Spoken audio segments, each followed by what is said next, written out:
చిన్నడా బుల్లడా వాడేమిట్రా ఇల్లెక్కిన కోళ్ళగా తెక్కోతలు కృషిశాడు. అంతేకాదు మనం ముప్పొద్దుల పీకల దాకా తింటున్నామని తెగవాగేశాడు. లాలిపాటలో జోలపాటలో పాడాలంటున్నాడు. మనం నేర్చుకోవాలి ఎప్పుడు? పాటలో పద్యాలు నేర్చుకోవడం కాదు, వాడిని పక్కకు పిలిచి వార్నింగ్ ఇవ్వాలి.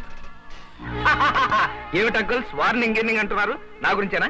అంకుల్ మామిడికాయ టెంకులను పిలవకు, నాకు చిరాకు. కావాలంటే వాళ్ళు ఇద్దరిని పిలువు. నోరు మీరా బుల్లడా, వాడిప్పుడు ఎలా పిలుస్తున్నాడు అన్నది కాదు సమస్య, ఎందుకు తోకదాడుస్తున్నాడు అన్నదే సమస్య.